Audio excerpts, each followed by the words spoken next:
Nissan no ar. Você que acompanha o mercado de automóveis e também quem ouve nossos episódios sabe que a eletrificação já é realidade nos automóveis. Mas você sabia que a eletricidade também está presente nas competições sobre rodas? Pois é, existem campeonatos com motos e carros de corrida elétricos, como a Fórmula E, por exemplo, uma categoria que vem crescendo ano a ano. No episódio de hoje, vamos conhecer mais sobre essa ainda jovem modalidade de competições esportivas motorizadas e eletrificadas.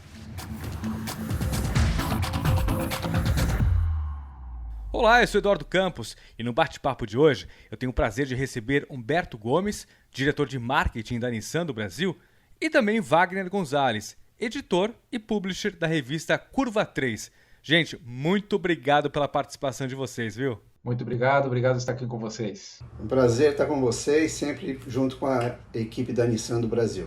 Bom, eu que agradeço pela participação. Vamos lá. Bom, primeira coisa, eu gostaria que vocês começassem nos dando mais detalhes, sobre como surgiu a Fórmula E e o que a gente pode destacar que é diferente da Fórmula 1, por exemplo. Um carro Fórmula 1 é um pouco mais rápido, porque tem outras configurações de potência. O carro Fórmula E, eu acho que é um pouco mais divertido e a competição pode ser um pouco diferente, que eles têm diferentes tipos de aceleração. Você, inclusive, tem o Fan Boost, que é com uma energia adicional que os fãs eles podem entregar para o carro, ele vai ter um empurrãozinho. E, logicamente, o carro da Fórmula E é um carro 100% elétrico, que você traz com uma tecnologia embarcada enorme. Todos têm o mesmo tipo de configuração, só que a transmissão pode variar um pouco, a entrega da energia pode ser administrada de um jeito diferente, coisa que na Fórmula 1 você não tem. Na Fórmula 1 você só vê o piloto dirigindo e pronto.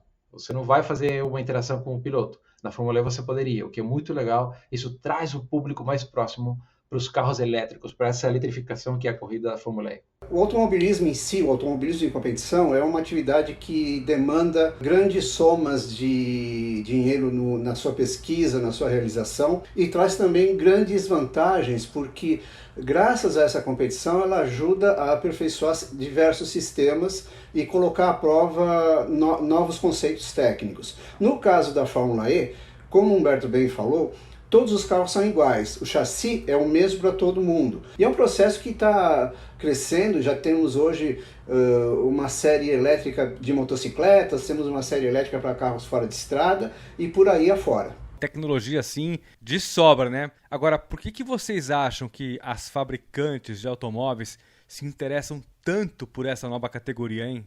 A categoria da Fórmula E, ela traz a possibilidade de colocar em prática, testar algumas tecnologias que você vai colocar na rua para um cliente qualquer pessoa, no carro que você poderia adquirir. Exemplo, no Leaf, no nosso Nissan Leaf. A gente tem uma série de tecnologias que a gente coloca à prova, e inclusive estamos colocando já na Fórmula E hoje, para poder colocar no nosso carro no futuro próximo. Não estamos falando de 5 anos, estamos falando de daqui a 1 ano, 2 anos. Na Fórmula E, como temos um carro 100% elétrico, que é muito similar ao carro 100% elétrico que você pode comprar hoje na nossa concessionária, você poderia já encontrar alguma tecnologia testada lá para poder já estar no seu carro que você pode comprar hoje. Um carro elétrico tem um torque instantâneo, que é já uma patada que você fica colado no banco. Isso é o mesmo que você está recebendo ou percebendo quando você está fazendo essa corrida no carro, de corrida, na Fórmula E. Talvez com algumas diferenças, mas você vai sentir mais ou menos uma sensação similar, o que é muito maravilhoso. Ou seja, é um grande laboratório, né? E isso é muito interessante, né, Wagner? Com certeza. Uma outra característica muito legal da Fórmula E é que a maioria das corridas elas são realizadas em pistas de rua, o que traz uma proximidade muito maior com o público e permite, inclusive, esclarecer mais dúvidas que alguém possa ter com relação a um veículo elétrico. É um marco, é um benchmark na história do automóvel que a gente está vivendo hoje. E o que chama atenção nessa categoria, né, um dos públicos-alvo dessa categoria é de jovens, né? Como que, então, a categoria trabalha para atrair essa audiência mais nova? Que a gente vê Fórmula 1, que vem de anos e anos, né? Agora entra essa nova categoria com grande tecnologia. Como que faz para atrair? Existe a tendência natural do jovem se aproximar de novas tecnologias, de novos valores, e essa condição de fazer as provas de Fórmula E nos grandes centros urbanos facilita bastante a realização desse objetivo. A própria concepção da Fórmula E foi feita em torno dessa possibilidade que está sendo cada vez mais explorada. Você tem o Grande Prêmio de Mônaco, que é um caso excepcional, você tem Baku no Azerbaijão, mas a maioria absoluta das outras 20 etapas da temporada de Fórmula 1 são todas em autódromos. E a maioria absoluta da Fórmula E são todas em centros de cidade, com exceção do México, que é um circuito plano, numa cidade peculiar pela altitude dela. E isso reforça a condição da Fórmula E se apresentar em centros urbanos, onde a tecnologia do carro elétrico é muito mais importante e muito mais segura, tanto em termos de uso, quanto em termos de consequências ambientais. Agora, uma curiosidade que eu tenho, como que uma marca como a Nissan, por exemplo, que compete e também desenvolve aí grandes tecnologias, como que trabalhar com tudo isso para os olhos do público jovem? Principalmente para a corrida, uma coisa que eu falei no começo é aquele fan boost, né, que é um push de energia, um adicional de energia que o público votando em redes sociais pode entregar para o piloto que ele está gostando. Então você faz uma votação, aí você está fazendo que a parte social completa, através das mídias sociais, consiga participar e interagir com a marca, com o piloto, que é maravilhoso. Isso é uma conexão nunca antes vista, né, em nenhuma competição de carros. E ele vai ter até mais energia, ele como pessoa, porque ele recebeu esse favoritismo, né, essa ajuda do público, que ele está, logicamente, esperando, mas não sabe se vai acontecer. É aquela coisa. O público jovem também gosta muito dessa parte da eletrificação. Uma vez que eles entram num carro elétrico, neste caso o nosso Nissan Leaf, eles não têm noção do que é um carro a combustão, a não ser que seja ele indo como passageiro, logicamente.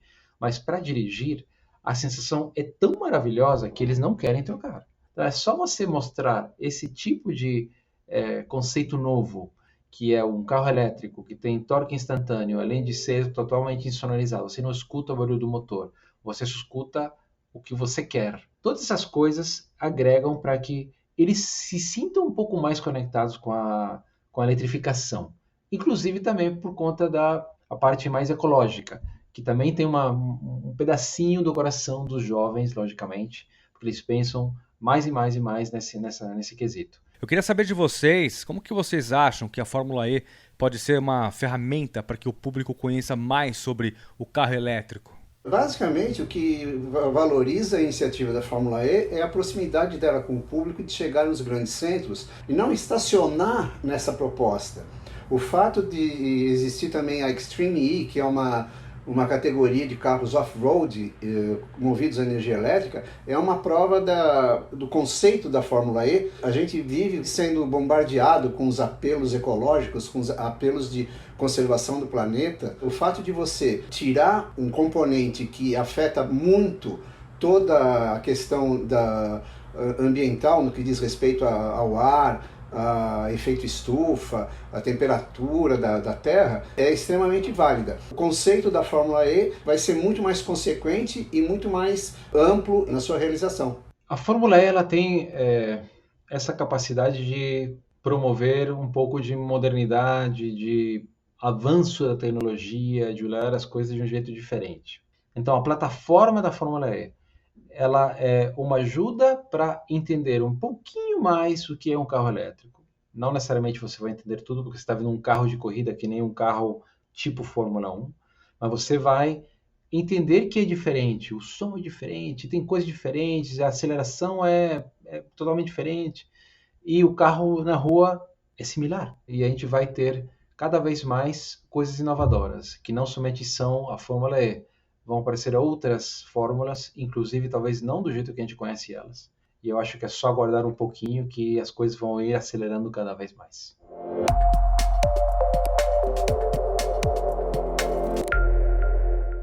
E tem um fato bem interessante, né, gente? Que, por exemplo, a Fórmula E leva a mensagem, né, de ser aliada do meio ambiente, já que os carros, claro, eles não poluem, não é mesmo? Eu queria que vocês dissessem se vocês acreditam que isso chega de forma direta ao público e também, claro, que se ajuda a formar a opinião deles sobre um carro elétrico. O que eles acham sobre isso? Os carros elétricos em si são aliados do mundo inteiro. Você está falando de um carro que não somente não contamina poluentes gases, mas também não contamina em ruído. E desde o momento que você apertou um botão, a primeira pergunta que você faz instantânea é: o carro está ligado?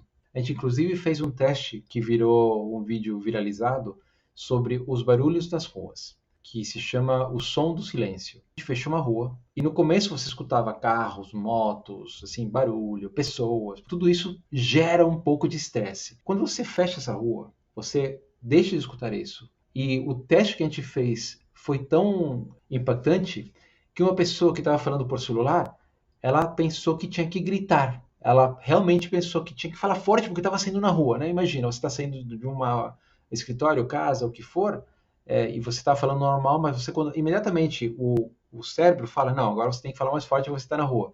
E ele começou a gritar no celular, mas de repente se deu conta que não tinha barulho. Com um decibelômetro você faz uma medição e você escuta o som de tudo, das folhas, dos pássaros, é incrível. Mas a gente colocou um leaf no meio para rodar para ver se isso afetava a quantidade de ruído, e não afetava.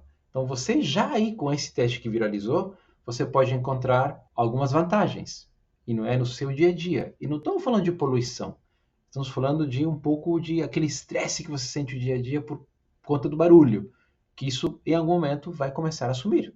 Essa aventura da eletrificação está cada dia mais presente e mais próxima de todas as pessoas. O Humberto falou do Nissan Leaf. O Nissan Leaf, por exemplo, é o carro líder de vendas entre os carros elétricos na sua categoria. E algumas locadoras de automóveis têm comprado uma quantidade enorme desse carro porque há uma demanda de experimentar o carro elétrico. Agora, a Nissan foi a primeira fabricante japonesa a entrar na Fórmula E e aí, claro, é pioneira na fabricação de carros totalmente elétricos em larga escala, né, Humberto? O que a marca tem tirado de positivo da categoria para desenvolvimento dos seus carros, hein? A gente começou com os carros elétricos há muitos anos atrás. O Leaf, o Nissan Leaf, foi lançado em 2010 e já vendemos mais de 500 mil de unidades no mundo inteiro. Isso nos trouxe um monte de experiência para poder decidir ser pioneiro também na Fórmula E, porque tínhamos bilhões de quilômetros percorridos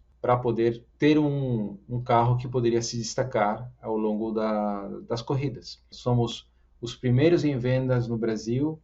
Eu estou falando de todas as categorias, seja de luxo ou não. Por isso que a gente acredita que estar nessa categoria não é porque a gente quer correr, quer brincar de carro elétrico, de corrida, ganhar, e se a gente sai primeiro, não é somente isso, é muito mais do que isso. É mais profundo do que isso. A gente acredita em uma coisa mais conceitual, que é o que eu falei. Levar as pessoas para um mundo melhor.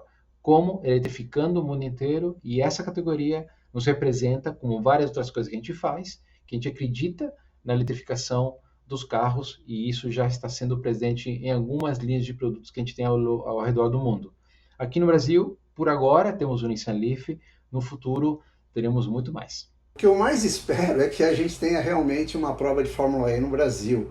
A gente tem vários autódromos, tem várias possibilidades de circuito, temos cenários impactantes para isso, desde uma prova no Aterro do Flamengo, no Rio, no Ibirapuera, em São Paulo, no autódromo plano como é Goiânia ou Brasília, que está sendo reformado. Tem um caminho interessante a ser percorrido, não somente pela Fórmula E, também pelos carros elétricos todos. Está sendo maravilhoso, eu acho, as pessoas perguntando cada vez mais interessadas, engajadas, inclusive sabendo mais do que nós que fabricamos os carros, né? Porque eles vivem isso no dia a dia, o que é maravilhoso, porque a gente consegue aprender e poder entregar o que eles precisam. Seja onde for, eu não vou colocar lugares, mas eu gostaria de ter uma aqui. Então, eu fico feliz de que isso possa acontecer proximamente. Eu acho que seria um evento espetacular para todos os brasileiros.